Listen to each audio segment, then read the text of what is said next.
was 19 years old, I got my pilot's license there. And then I didn't come back again for about 30 years. And when people ask me, again, prior to taking on this assignment, what Astoria was like 15 years ago, I used to jokingly say, well, you know, the good news is they hermetically sealed it and they moved it up north, and it's a town called Aberdeen. Because Astoria 15 years ago is an awful lot like Aberdeen is today, with all the same potential as far as I'm concerned. In fact, greater potential in a lot of ways, because you've got twice, or in fact with Cosmopolis and Hoquiam, you've got 3 times the population Astoria has. Astoria, 11 years ago, and I don't know, can I see a show of hands about how many people have been to Astoria in the last, wow, okay, you've all been there. Anybody been to Fulio's, the Italian restaurant there, right in the middle of the busiest block? Fulio's 11 years ago was a topless bar, right smack in the middle of our downtown, complete with a really bad VIP room. I had never been in there until we bought it, but it was absolutely disgusting, and it was right smack in the middle of our downtown. Right across the street, and I don't know how many of you have been to the Thai restaurant there, but across the street was a restaurant called Fiesta Restaurant 12 years ago. And before you got into the front door, there was a sign on the outside that said, drugs, prostitution, and guns not allowed here. That was 11 years ago. And I hear an awful lot of those same kind of issues, you know, here. 12th Street, which is where the Hotel Elliott is, and across the street, the former Schooner is now called the Supper Club, arguably the nicest restaurant in town now. And on the far corner, the Banker's Suite and what will soon become the Banker's Ballroom, built in a former bank, and the Liberty Theater are all along 12th Street. There was a survey done about sometime in the mid-90s about the most dangerous street in town, and it used to be 12th Street. So at 11 o'clock at night, you would not walk down 12th Street in Astoria, which is the front door of the Elliott and what's now the Supper Club, without someone with you.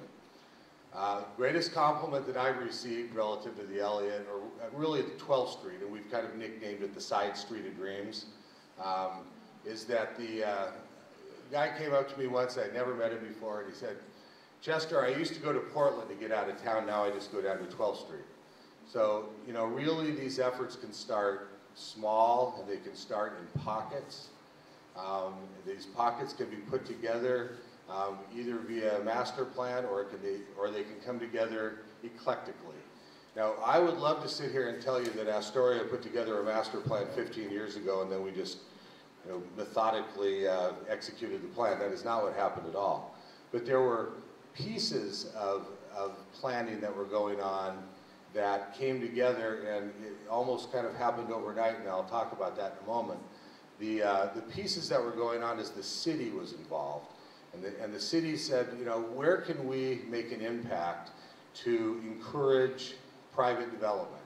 And the place where they could most easily make an impact was the waterfront. And like here, our waterfront was an industrial waterfront. It was a working waterfront. At one point in time, Bumblebee had 35 canneries on the water there. It started out as Columbia River Packers Association, emerged to, or eventually morphed into Bumblebee. Bumblebee left the town in the early 70s, I think, 72, 73. But if you were going to walk along the waterfront with your dog, you better have steel-toed shoes on and some pretty tough boots, because you were invariably going to break your ankle on one of the tracks. Sound kind of familiar? And if you were going to venture much more than about a mile out of town, you had no guarantee you were going to come back, because, you know, somebody grabbed you. Now we have a 6-foot wide river walk that ranges all the way from the east end of town to the east end mooring basin to the west end mooring basin, about 3.5 miles. And there's also a trolley on that track. The city got together with a group of volunteers. They borrowed for 5 years, which we just recently got a 5-year extension on, a trolley from San Antonio, Texas. 400 volunteers put that trolley back together again. And it's really more of a carcass than anything else. It's absolutely beautiful, and it's completely manned by volunteers. So if you're new to town and you want to be a conductor or an engineer, hell, most of the conductors, they make up stuff about the history as they go along the waterfront. You know, I mean, I've gotten down there before and I said, I didn't know that. And he goes, well, I'm not quite sure it's true. But one of the fun things about that deal. But very, very proud of that waterfront. And again, due to its industrial roots, we, like you, had a lot of mills in the area.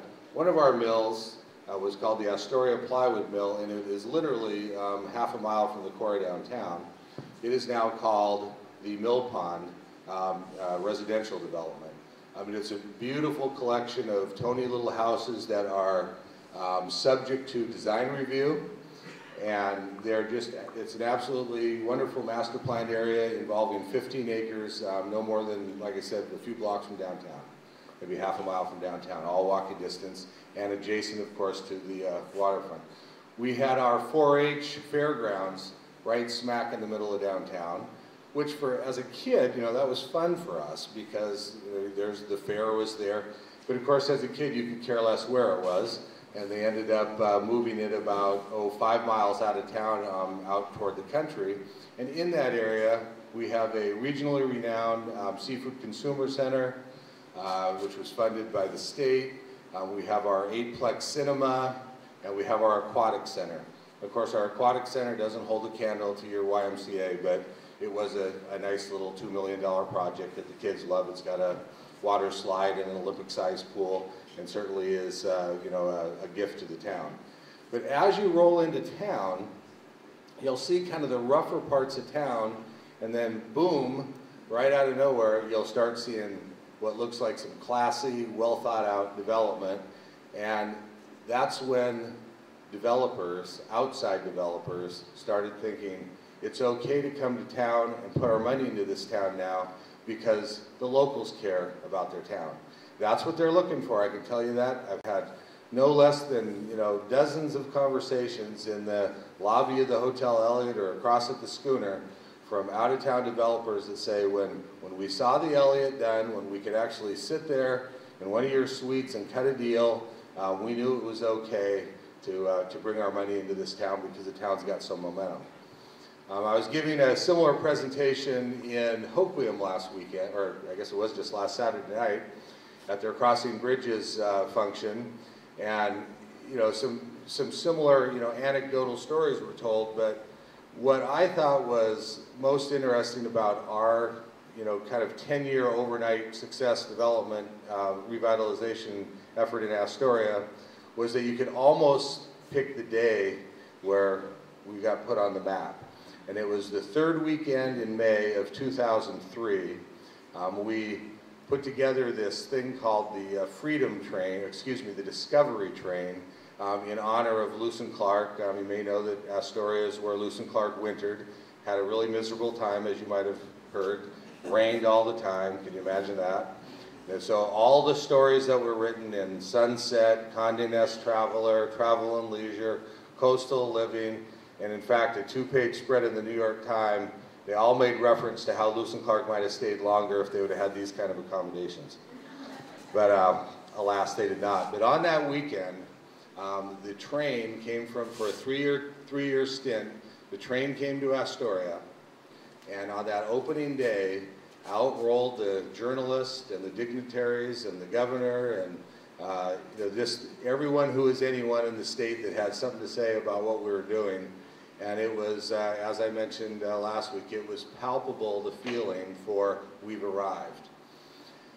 One other indication to me was, I'm an Astoria boy. I was raised there from the time I was 2 years old. I was raised on a mink ranch, 10 miles out of Astoria. Astoria is actually the big city. And when I went to college at the University of Oregon, people would say, well, what's it like being from Astoria? I didn't know any different. Of course, oh, it was wonderful. I had a great time. Really? I mean, isn't it kind of run down and, you know, hard on its luck and down on its luck? I didn't know it was. I was 18 years old. I didn't know any better.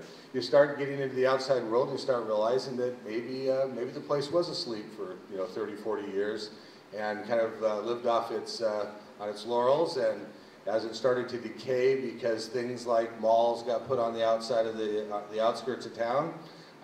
The town didn't really fight back, and of course, if you don't move to that specialty shop environment, you're going to lose to the likes of the Walmarts and what have you.